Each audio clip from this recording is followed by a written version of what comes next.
Salam əziz şagirdlər, mən istəyirəm ki, bu videomda sizə gördüyünüz kimi sual altının izahını verəcəm. Oturacaqlar düzbucaq olan düzbucaqlı prizmada AC 9 sm, BC 12 sm, AB 15 sm, yaz səthinin sahəsi 180 sm kvadrat olarsa, həzmini tapmamızı bizdən tələb edir. Yəni nə deməkdir? Bizdən şərtdə soruşulan sual S-yanı bizdən tələb edir. Gəlin baxaq.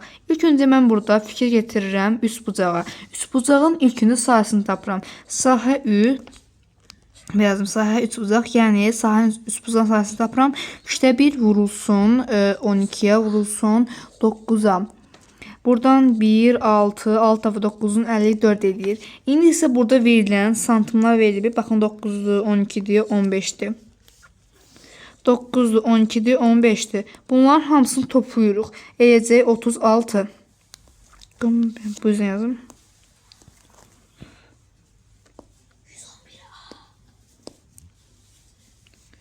Aha, bu eləcək 36. Sonra isə burada isə səthinin 180 olduğunu verib.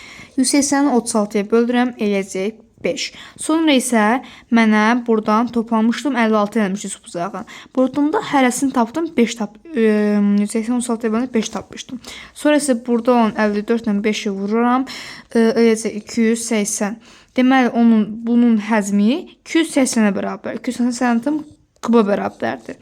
Olacaq C variantı. Bu videonun həlli bu qədər oldu. Əgər bu videom sizə faydalı oldusa, kanalıma like atıb abunə olmağı unutmayın. Tanıdığınız insanlarla paylaşın ki, onları bu videodan faydalana bilsinlər.